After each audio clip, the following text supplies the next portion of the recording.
우리 하나님 말씀 창세기 2장 4절에서 8절 말씀입니다. 창세기 2장 4절에서 8절 말씀 우리 한 목소리로 함께 읽겠습니다. 시작. 이것이 천지가 창조될 때에 하늘과 땅의 내력이니 여호와 하나님이 땅과 하늘을 만드시던 날에 여호와 하나님이 땅에 비를 내리지 아니하셨고 땅을 갈 사람도 없었으므로 들에는 초목이 아직 없었고 밭에는 채소가 나지 아니하였으며 안개만 땅에서 올라와 온 지면을 적셨더라. 여호와 하나님이 땅에 흙으로 사람을 지으시고 생기를 그 코에 불어 넣으시니 사람이 생명이 되니라. 여호와 하나님이 동방의 에덴에 동산을 창설하시고 그 지으신 사람을 거기 두시니라. 아멘.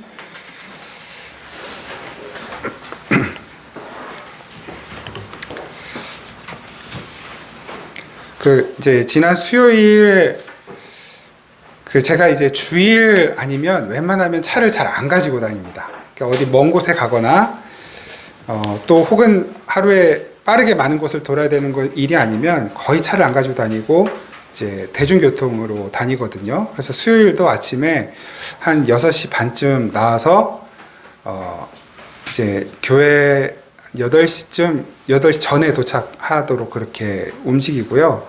그래서 이제 지난 수요일도 아침에 6시 반에 나와서 쭉 오다가 금천구천역에 내렸어요. 졸다가 잘못 내린 거죠. 다음에 내려야 되는데 그 전에 내려가지고 보니까 뒷차가 한참 있다 오는 거예요. 그래서 에이 그냥 걷자. 그래서 나와서 안양천로를 쭉 걷기 시작했어요. 근데 5월의 장미 너무 예쁘잖아요. 감동하면서 지나갔는데 안양천변에 유채꽃 너무 이쁘게 핀 거예요.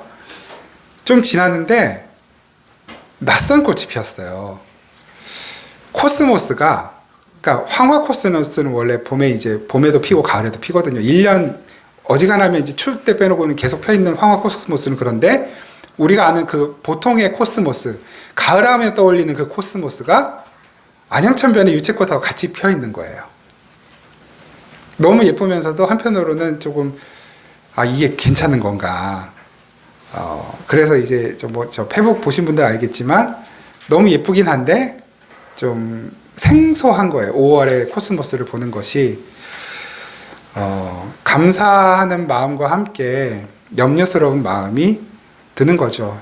정말 이제 지구 온난화, 이상 기후 이런 일들은 멀리 있지 않고 사실 우리가 지금 계속해서 간접적으로 경험해 왔고 앞으로는 더 직접적으로 경험하게 될 일들이 많아지겠죠.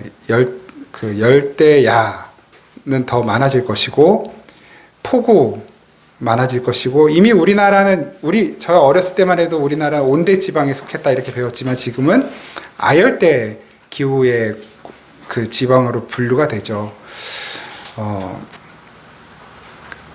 이제 사람이 할 수 있는 일이 뭐가 있을까요? 우리의 힘으로는 더 돌이킬 수 없어 라고 해서 포기하면서 그냥 드는 대로 살던 대로 그냥 살면 될까요? 그건 하나님의 부르심이 아닙니다. 사실 이 사람의 욕심이 만들어 놓은 지금의 이 현실과 상황들을 누구를 원망하거나 탓하는 것이 아니라 그것이 곧 우리의 잘못이고 나의 욕심이라는 것을 인식하는 것이 하나님의 거룩한 백성과 제사장으로 부름받은 이들의 마음이에요. 전쟁은 우크라이나, 러시아에서 일어나고 있을지 몰라도 하나님 그것이 나의 죄이고 나의 욕심 때문입니다라는 것으로 받아들이면서 그 땅을 위해, 세계를 위해 기도하는 것이 거룩한 제사장으로 부름받은 교회와 우리의 몫입니다.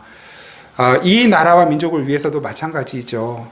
나는 정치와 무관하고 관심도 없는데 그 정치계에서 일어나는, 경제계에서 일어나는 또 사회 분야에서, 국방 분야에서, 외교 환경 분야에서, 교육 분야에서 일어나는 그 많은 어려움들, 변화들, 그런 정책들이 내 마음에 들거나 들지 않거나 혹은 어떤 정치 이념이 나와 맞거나 맞지 않거나와 관계없이 우리는 하나님의 거룩한 제사장으로서 마땅히 기도해야 할 책임과 의무를 가진 하나님과 세상을 연결해주는 유일한 연결고리가 바로 교회이고 성도입니다.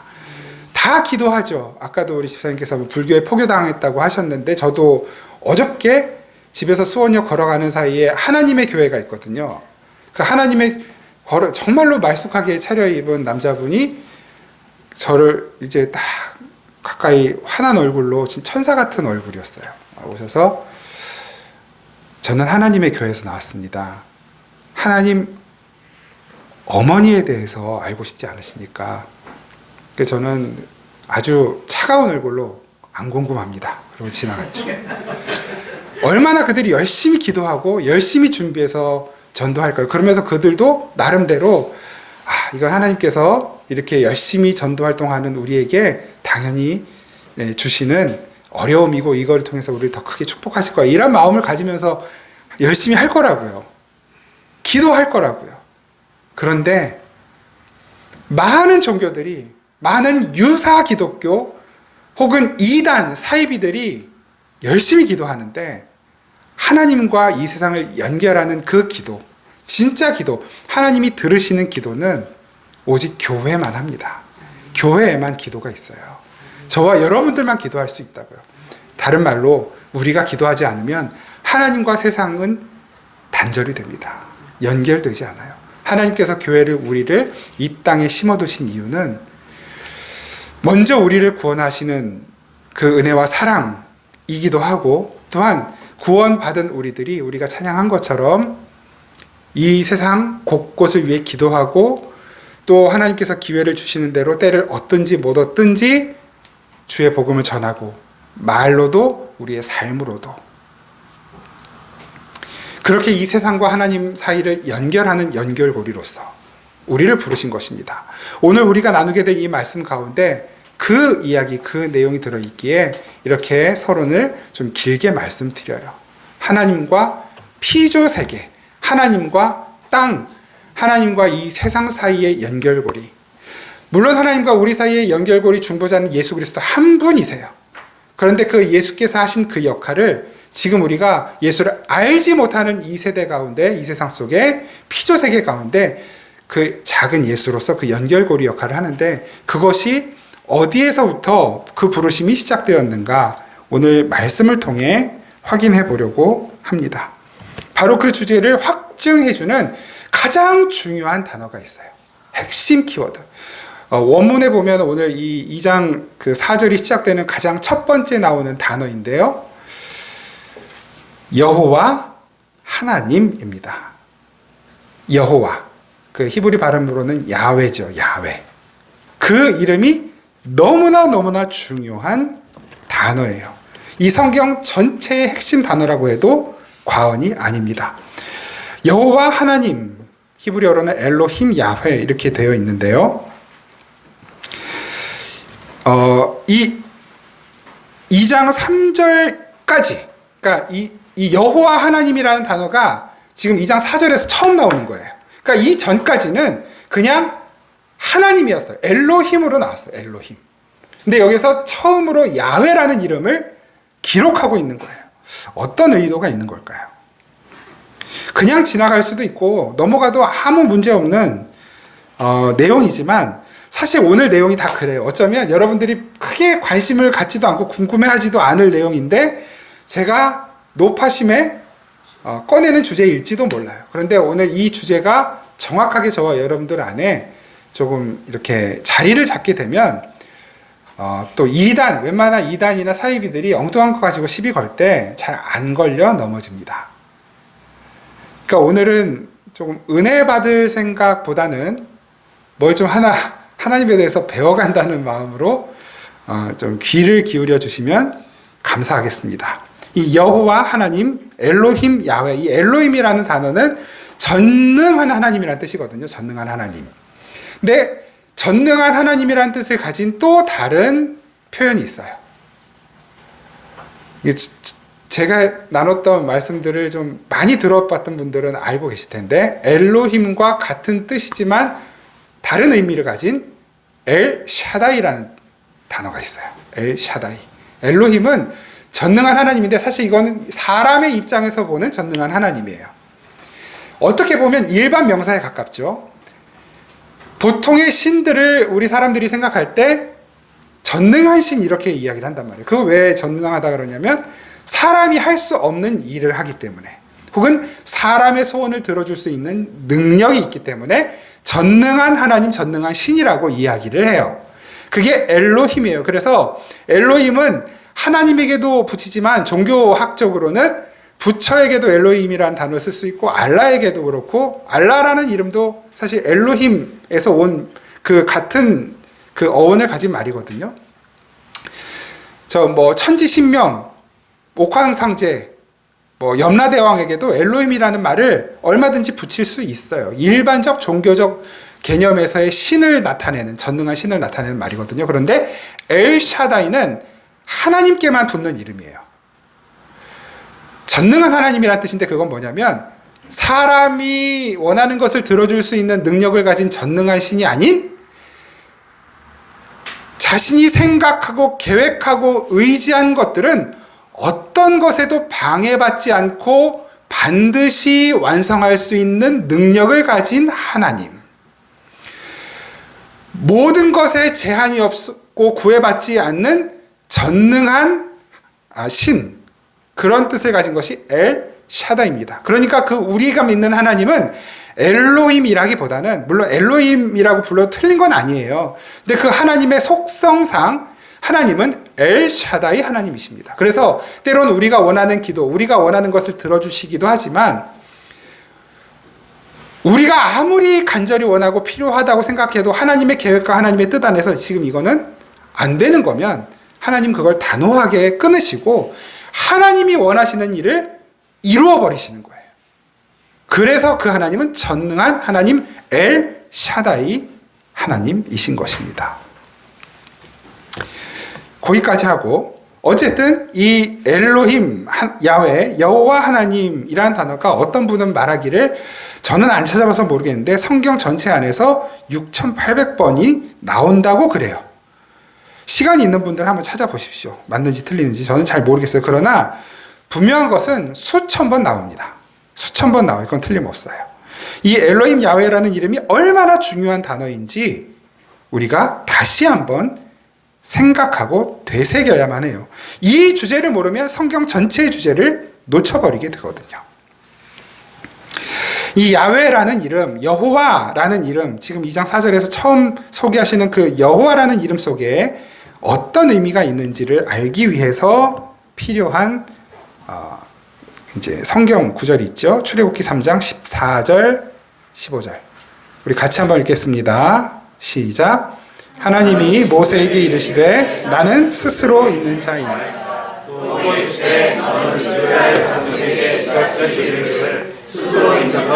나를 너희에게 보내셨다 하라. 하나님이 또 모세에게 이르시되 너는 이스라엘 자손에게 이같이 이르기를 너희 조상의 하나님 여호와 곧 아브라함의 하나님, 이삭의 하나님, 야곱의 하나님께서 나를 너희에게 보내셨다 하라. 이는 나의 영원한 이름이요 대대로 기억할 나의 칭호니라. 아멘. 엘로힘 야훼, 너희 조상의 엘로힘 야훼, 곧 아브라함의 엘로힘, 이삭의 엘로힘, 야곱의 엘로힘. 그 엘로힘 야훼가 내 이름이다. 야훼가 내 이름이다. 이 야훼라는 이름이 어디서 왔냐면 나는 스스로 있는 자니라. 에흐예 아쉐르 에흐예라는 그 문장 안에서 앞 글자 이니셜만 따서 붙인 이름이 야훼예요. 하나님의 이름이 야훼라는 것을 출애굽기의 3장에서 처음 소개하셨는데 사실 그 야훼라는 이름이 처음 나온 것은 창세기 2장 4절이란 말이에요. 왜 이게 시간의 여순처럼 느껴지겠지만 왜 이게 가능하냐면 이 전체가 다 모세의 기록이기 때문에 그래요. 그러니까 이제 그런 거는 우리가 고민 안 해도 돼요. 어쨌든 야훼라는 이름의 뜻은 하나님은 스스로 계시는 분인 것. 그것이 하나님의 정체성 중에 가장 중요한 정체인 것입니다. 스스로 계시는 분. 그래서 그분이 엘샤다이가 될 수도 있고 엘로힘이 될 수도 있고 호산나가 될 수 있고 다 될 수 있는 거예요. 그분의 이름은. 출애굽기 6장 2절에서 5절 말씀. 출애굽기 6장 2절에서 5절 같이 읽겠습니다. 시작. 하나님이 모세에게 말씀하여 이르시되 나는 여호와니라.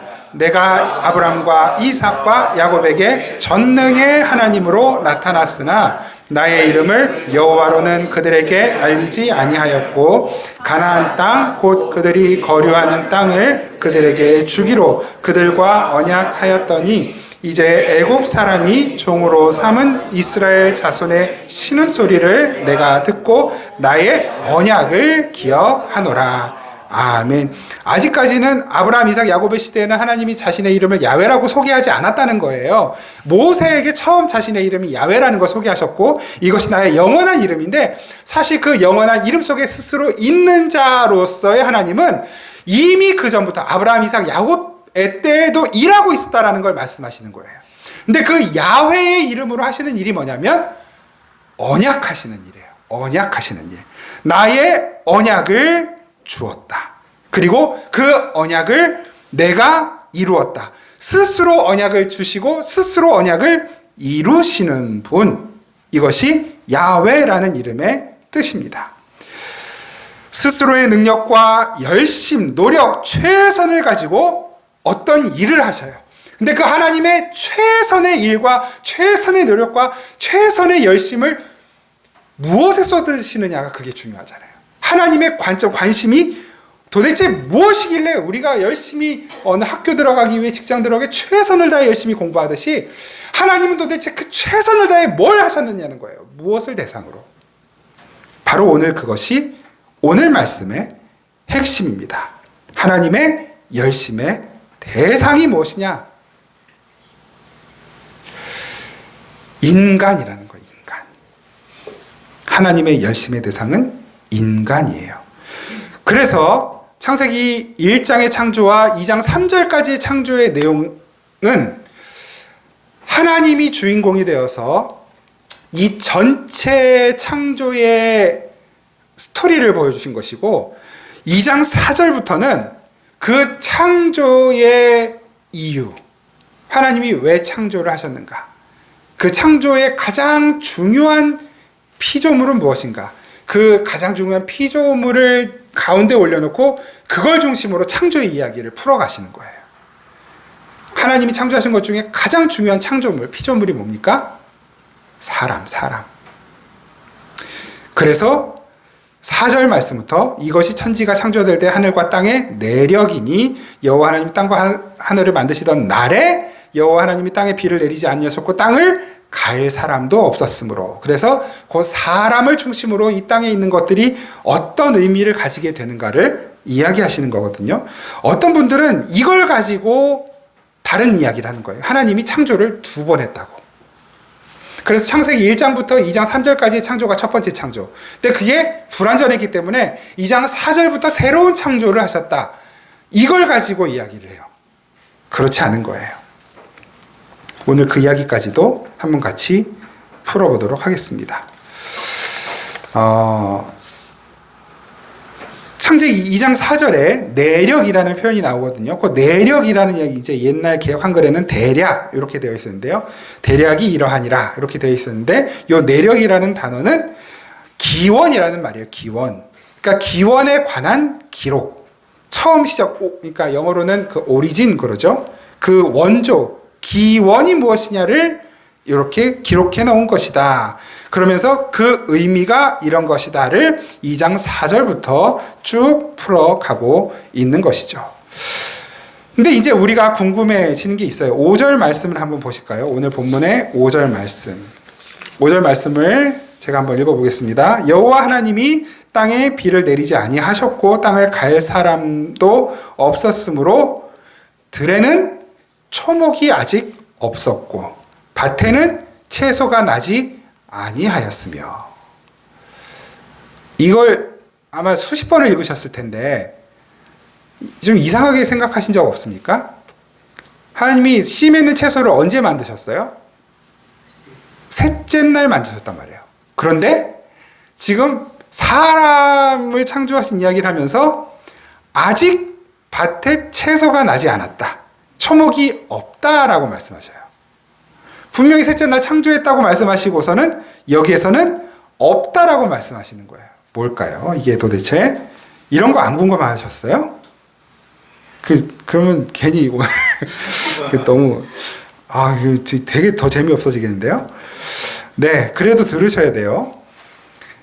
하나님께서 천지 창조 전체를 개괄적으로 기록하셨어요. 그리고 이제 사람을 초점을 두고 새롭게 그 창조의 이야기를 모세를 통해 주시는 건데, 하나님이 창조 6째 날에 사람의 존재를 창조하시고 그 사람이 얼마나 중요한 존재인지를 바로 이 5절 말씀을 통해서 처음 보여주시는 거예요. 그러니까 이 5절 전체의 문장의 강세를 보면, 어디에다가 힘을 주고 있느냐를 보면 그 내용이 잘 드러나요. 여기에서의 힘을 주고 있는 내용은 들에 초목이 없었고 밭에 채소가 없었다는 것이 아니라 경작할 사람이 없었다. 경작할 사람이 없었다예요. 그러니까 이 들, 밭, 이거는 사람과 연결된 단어예요. 들도 밭도 사람이 가서 일구어야 되는 거거든요. 그래서 이 5절 말씀에서 땅에 초목과 채소가 없었다 이렇게 말씀 안 하시고 들과 밭에 초목과 채소가 없다라는 말씀을 하고 계시는 것입니다. 인간이 경작하고 다스려야 할 들과 밭에 아직 뭐가 없다. 왜냐하면 그 채소와 초목에 의미를 부여할 존재가 아직 있지 않기 때문에 그 말씀을 하시는 것입니다. 그러니까 이 문장에서는, 이 5절 말씀에서는 사람이라는 존재가 없었다는 것, 그리고 초목과 채소는 사람에 의해 다스려지고 경작되어질 때에만 그 존재의 의미가 생긴다는 것, 이걸 말씀하고 있는 것입니다.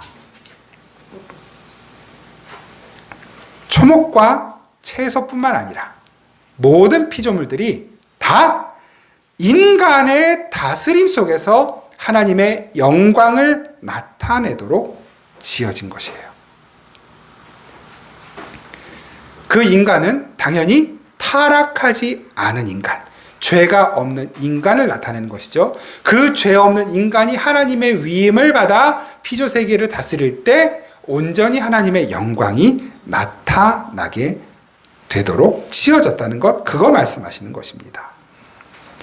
그래서 2장 19절 말씀 한번 보실까요? 2장 19절 말씀. 2장 19절 같이 읽겠습니다. 시작. 여호와 하나님이 흙으로 각종 들짐승과 공중의 각종 새를 지으시고 그것들을 그에게로 이끌어 가시니 아담이 각 생물을 부르는 것이 곧 그 이름이 되었더라. 아멘. 이거를 또 잘못 해석하는 분들이 정말 많더라고요. 성서학자 중에. 여호와 하나님이 흙으로 각종 들짐승과 공중의 각종 새를 지으시고 아담이 무엇이라 부르나 보시려고 했다. 요걸 시간의 순서로 보면서 아담이 이미 있었고 그 다음에 짐승들이 생겨서 하나님이 그 짐승들을 아담에게로 데리고 왔다. 그래서 아담이 이름을 뭐라고 짓나? 보시려고 했다. 이렇게 해석을 한다고요. 완전히 잘못된 해석이죠. 이 본문을 직역하면 이렇게 돼요. 히브리 본문을 직역하면 여호와 하나님이 흙으로 지으셨던 각종 들짐승과 공중의 각종 새를 아담이 어떻게 이름을 짓나 보시려고. 여호와 하나님이 흙으로 지으셨던 각종 들짐승과 공중의 새를 아담이 어떻게 이름 짓나 보시려고. 요거예요. 그러니까 1장의 창조와 전혀 충돌되는 부분이 없는 것이죠.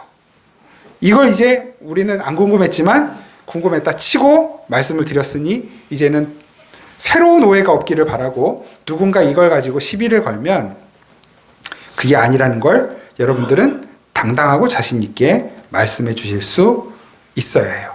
무엇보다도 예수님께서 이 창세기 1장과 2장의 창조를 하나의 의미로 묶어서 설명을 하셔요. 아담과 하와의 결혼, 사람의 혼인, 이것을 가지고 말씀하시는 거거든요. 마태복음 9장 4절에서 5절 말씀 제가 읽겠습니다. 예수께서 대답하여 이르시되 사람을 지으시니가 본래 그들을 남자와 여자로 지으시고 말씀하시기를 그러므로 사람이 그 부모를 떠나서 아내에게 합하여 그 둘이 한 몸이 될지니라 하신 것을 읽지 못하였느냐. 창세기 1장과 2장의 본문이거든요. 앞에 4절 말씀은 창세기 1장 27절에서 예수님이 인용하신 것이고 뒤에 5절 말씀은 2장 24절 말씀을 인용해서 두 개를 하나로 딱 묶어서 예수님이 설명하시는 거예요. 그러니까 앞의 창조와 뒤의 창조가 서로 분리된 전혀 다른 별개의 창조가 아닌 하나의 창조라는 것으로 설명하시는 것입니다. 나아가서 하나님이 창조하신 것들 중에 이 사람을 창조하신 것이 얼마나 중요한 것인가를 예수님께서 다시 한번 확인시켜 주시는 내용이기도 한 것이죠. 그러면 그 사람을 창조하신 것이 얼마나 중요한 일인지 우리 같이 한번 보겠습니다. 7절 말씀, 오늘 본문 7절 말씀 같이 한번 읽겠습니다. 본문 7절 시작. 여호와 하나님이 땅의 흙으로 사람을 지으시고 생기를 그 코에 불어 넣으시니 사람이 생명이 된지라. 아멘. 하나님이 스스로 계시는 엘로힘 엘샤다이 하나님이 자신이 쏟으시는 모든 열심과 모든 능력과 모든 에너지를 누구에게 초점을 맞추고 있는가? 아무것도 아닌 흙에다 초점을 맞추셔요. 히브리어로는 아파르민 하아다마예요. 아다마. 이게 땅이란 뜻이고 아파르가 먼지란 뜻이거든요. 그러니까 땅의 먼지에 하나님이 그 능력을 가지고 주목하신 거예요. 우리가 먼지로 만들어졌다고요. 먼지로. 하나님이 그 아무것도 아닌 훅 불면 날아가는 그 먼지에 주목하시고 그 능력을 그 먼지에 쏟으시니 사람이 만들어졌어요. 반대로 하나님은 우리로 하여금 우리가 하나님과 아무 관계가 없을 때에 우리는 그냥 먼지, 티끌에 불과한 존재라는 것을 가르쳐주고 계시는 거예요. 우람한 나무로 만들지 않고 단단한 바위로 만들지 않고 먼지로 만드셨어요. 멋진 금이나 보석을 깎고 다듬어서 다이아몬드를 깎고 다듬어서 사람을 만드신 것이 아니라 아무것도 아닌 먼지로 만드셨어요. 하나님의 능력이 당신의 능력을 초점 맞추시는 그 자리에서는 아무것도 아닌 것이 가장 중요한 것이 되는 일이 그런 역사가 일어납니다. 바라기는 저와 여러분들 아무것도 아닌 삶이지만 하나님이 그 무한하신 능력 엘로힘 엘샤다이 하나님이 우리의 삶에 초점을 맞추고 계신다는 것을 기억하시기 바랍니다. 그 하나님께서 저와 여러분들의 삶에 관심을 가지고 계시고 주목하고 계시고 초점을 맞추시고 하나님이 하실 최선의 일을 지금도 하고 계시는 것입니다. 그 하나님과 분리되는 순간 우리는 그냥 모양은 그럴듯한 모양을 가지고 있다 할지라도 먼지에 불과한 존재인 것을 또한 함께 기억하시기를 바랍니다. 그래서 이 성경 안에서는 이 티끌, 먼지라는 단어를 아무것도 아닌 것, 보잘것없는 존재를 나타낼 때 상징적으로 사용하고 있는 거예요. 창세기 18장 27절 제가 읽겠습니다. 아브라함이 대답하여 이르되 나는 티끌이나 재와 같사오나 감히 주께 아뢰나이다. 아브라함이 자신의 실존을 정확하게 깨닫고 이해하죠. 하나님이 아니면 나는 티끌이나 먼지입니다. 이것이 우리의 고백이고 우리의 실존의 인식이어야만 해요. 나는 티끌이나 재와 같은 존재라는 것. 사무엘상 2장 8절 말씀입니다. 이건 같이 한번 읽어보겠습니다. 시작. 가난한 자를 진토에서 일으키시며 빈궁한 자를 거름더미에서 올리사 귀족들과 함께 앉게 하시며 영광의 자리를 차지하게 하시는도다. 땅의 기둥들은 여호와의 것이라 여호와께서 세계를 그것들 위에 세우셨도다. 아멘. 진토, 이게 티끌이라는 말이죠. 그리고 티끌과 같은 맥락에서 거름더미, 거름더미를 이야기하는 거예요.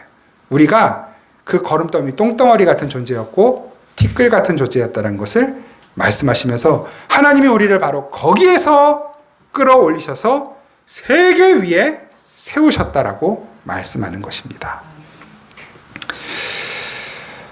열왕기상 16장 2절에서 4절 말씀 또한 제가 읽겠습니다. 내가 너를 티끌에서 들어 내 백성 이스라엘 위에 주권자가 되게 하였거늘 네가 여로보암의 길로 행하며. 그러니까 하나님께서 티끌 위에서 세계의 주권자로 이스라엘의 주권자로 세웠는데 네가 여로보암의 길로 행하며 내 백성 이스라엘에게 범죄하여 그들의 죄로 나를 노엽게 하였은즉. 그러니까 티끌 같은 일을 했다는 거죠. 똥덩어리 같은 일을 했다는 거예요. 그러니까 하나님이 노하셨다는 것입니다. 내가 너 바사와 내 집을 쓸어버려 내 집이 느바세 아들 여로보암의 집같이 되게 하리니 바사에게 속한 자가 성읍에서 죽은즉 개가 먹고 개가 똥을 먹죠. 그 개가 먹는 똥 같은 존재로 만들어 버신다는 거예요. 그에게 속한 자가 들에서 죽은즉 공중의 새가 먹으리라 하셨더라. 아담이 죄를 지었습니다. 하나님께서 아담에게 뭐라고 말씀하셨어요? 너는 다시 먼지로 돌아갈 거야. 너는 필경 흙으로 돌아가리라. 이것이 하나님과 단절된 모든 존재들의 실존입니다. 그냥 흙에 불과한 거예요. 아무리 멋진 옷, 비싼 옷, 큰 집, 좋은 차,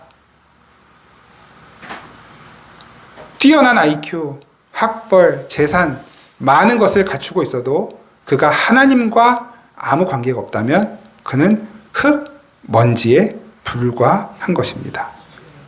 지옥은 하나님이 없는 곳이에요. 하나님과 단절된 관계로 살아가는 모든 이들은 이미 지옥을 살고 있는 것입니다. 좀 말이 거친가요? 그렇지 않습니다.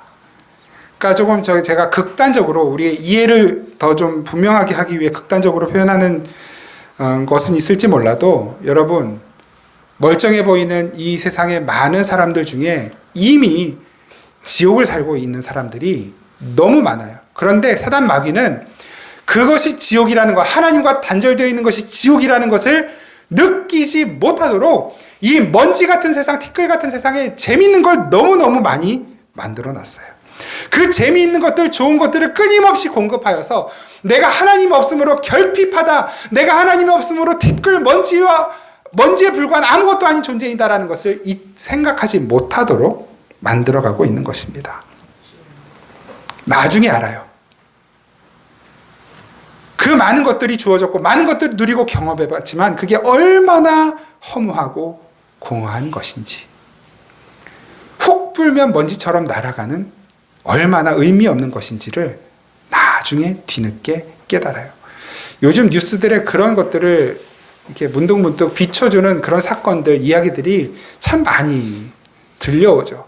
높은 인기, 큰 인기와 부를 가지고 있다가 단 한순간에, 짧은 순간에 나락으로 떨어지는 경우들, 그런 사람들을 최근에도 많이 보고 있는 것이고, 뭐 우리가 그 사실 여부를 따지자고 하는 것이 아니라 그냥 그런 일들이 일어나고 있는 거. 얼마든지 아무리 높은 곳에 있어도 자신의 실존을 망각하면 그냥 수직 낙하, 날개 없이 떨어지는 그런 일들이 비일비재한 것이 세상인 것입니다. 그래서 하나님과 관계없는 내 삶은 아무것도 아닙니다를 아는 우리들은 그렇게 길을 쓰고 악착같이 하나님을 믿는 그 믿음을 지키려고 몸부림치고 있는 것입니다. 오늘도 여호수아 7장 6절 말씀 같이 한번 읽겠습니다. 여호수아 7장 6절 시작.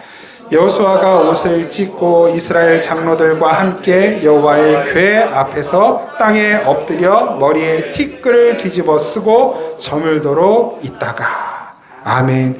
이게 뭐냐면 여호수아가 아이성에서 패배한 이후에 보여주는, 나타내는 행동이거든요. 티끌의 모습이에요. 티끌. 그래서 이 성경 안에서 티끌, 아파르, 먼지 이런 것들을 말할 때는 저주, 패배 이런 것들을 상징하기도 합니다. 그러니까 여호수아가 하나님 앞에서 먼지를 뒤집어쓰고 아이성에서의 그 패배가 그거는 인간적으로는 승리가 확정된 전투였거든요. 이전에 여리고를 무너뜨렸잖아요. 그 큰 여리고를 무너뜨리고 그 여리고에 비하면 아이성은 정말 아이 같은 성이에요. 조그만 성이에요. 대충 쳐도 이길 수 있는. 그런데 이길 수가 없었어요. 이길 수가 없었어요. 왜요? 그 전투에서는 하나님과 이스라엘 백성들이 아무 관계 없었거든요. 단절되어 있었어요. 그랬더니 그 이스라엘 백성들이 먼지 같은 존재가 되어버린 것이에요. 그런 관점에서 나의 상황을 들여다보고 우리 주위를 둘러보면 사실은 그렇게 막 부러워할 일이 없어요. 그리고 내가 아무리 많은 것을 가졌어도 교만할 일도 없어요. 그 생명은 오직 하나님의 생기를 부여받은 그리스도인 안에만, 예수를 가진 이들 안에만 있는 것입니다. 예수, 그리스도가 없는 사람은 아무리 그 껍데기가 화려해도 죽은 사람입니다. 티끌입니다. 우리는 사람의 가치를 그 껍데기, 겉모습 보여지는 것에 둘 이유가 없는 것이에요. 그가 그리스도 안에 있는 사람이냐, 그리스도 안에 없는 사람이냐로만 보면 돼요. 그리스도 안에 없는 사람들은 어떻게 해야 될까요? 혀를 차고 무시하고 미워해야 될까요? 아니요. 불쌍히 여겨야죠. 왜냐하면 내가 그런 사람이었기 때문에. 우리는 그 인식이 있는 사람. 내가 그런 사람이었기 때문에. 그리스도가 없는 사람들이 행복해하는 모습을 보면 긍휼한 마음이 드는 거예요. 그리스도가 없는 사람이 많은 것을 누리고 즐기고 막 이것저것 어디 여행 갔다 오고 뭘 샀고 막 이런 걸 자랑하는 걸 보면 긍휼히 여기는 마음이 들어야 돼요. 불쌍히 여기는 마음. 왜냐하면 그 사람은 그것도 금방 실증 날 거예요. 루이땡 가방 사서 3일 좋아하고 그거 실증 나서 걔는 이제는 백팩 사야 되고 좀 있으면 또 그거 실증 나서 뭐 있지 또 비싼 거 하여튼 구자 이런 거 또 구두 사야 되고 또 그거 실증 나고. 그러니까 불쌍히 여겨야 돼요. 긍휼히 여겨야 돼요. 지옥, 다시 말씀드리지만 지옥은 무저갱이에요. 바닥이 없는 굴이에요. 아무리 쏟아 부어도 채워지지 않아요. 왜요? 아무리 쏟아 부어도 채워지지 않는 그 갱을 채울 수 있는 건 아무리 부어도 부족함이 없는 하나님밖에 없거든요. 인간의 결핍, 인간의 부족함, 인간의 허무함, 허전함은 하나님이 부재함으로 인하여 생기는 것이기 때문에 저와 여러분들은 그 빈 공간이 없어야 되는 사람이에요. 없는 사람들이에요. 근데 자꾸 그 하나님을 자꾸 인식을 잘 못하니까 내가 뭐가 부족한 것 같고 없는 것 같고 남들보다 떨어진 것 같고 남들보다 모자란 것 같고 자꾸 이런 비교하면서 생기는 그런 갈증, 갈급함만 남는 것이죠. 그럴 필요가 없는 것입니다.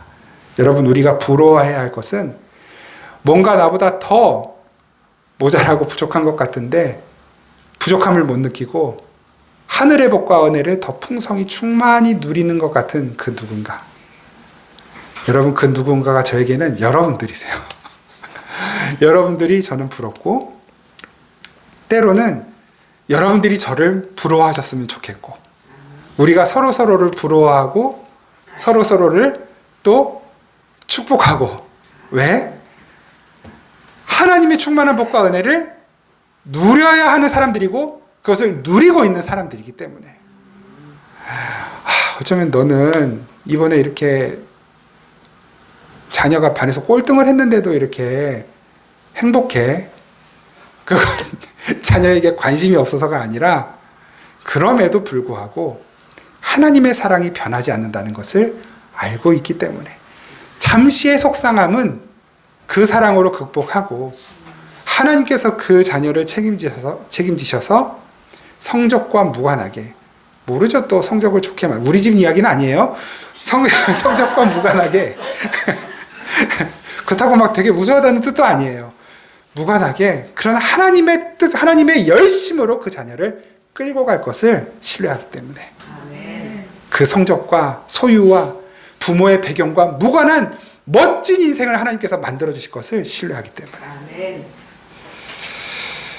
저에게도 그런 믿음이 있기를 바라고 여러분들께도 그런 믿음이 있기를 바라는 것입니다.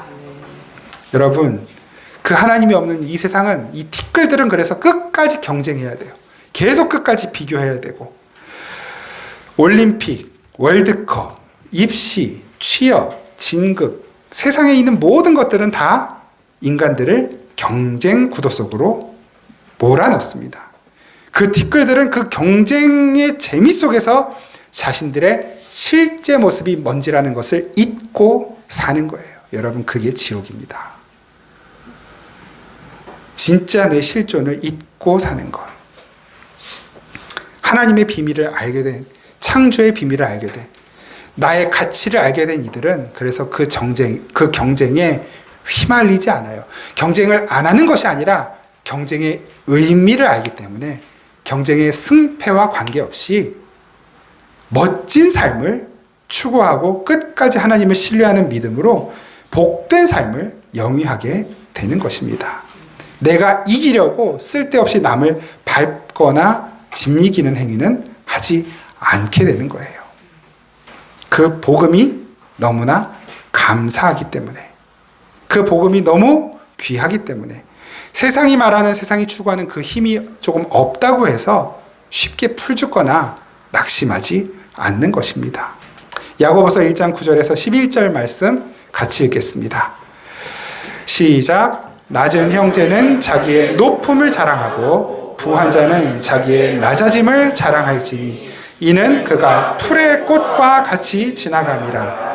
해가 돋고 뜨거운 바람이 불어 풀을 말리면 꽃이 떨어져 그 모양의 아름다움이 없어지나니 부한 자도 그 행하는 일에 이와 같이 쇠잔하리라. 아멘. 아멘. 표준세 번역으로 한번 읽어드릴게요. 비천한 신도는 자기의 처지가 높아짐을 자랑스럽게 여기십시오. 부자는 자기의 처지가 낮아짐을 자랑스럽게 여기십시오. 부자는 풀의 꽃과 같이 사라질 것이기 때문입니다.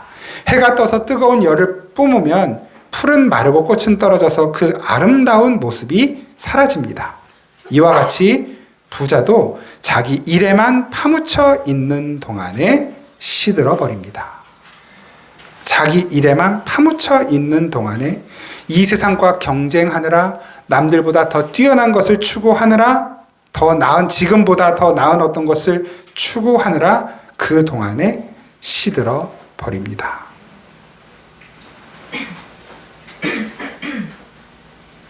야고보서 2장 1절 4절 말씀을 제가 받들어 읽겠습니다. 표준세 번역이에요. 나의 형제자매 여러분, 여러분은 영광의 우리 주 예수 그리스도를 믿고 있으니 사람을 차별하여 대하지 마십시오.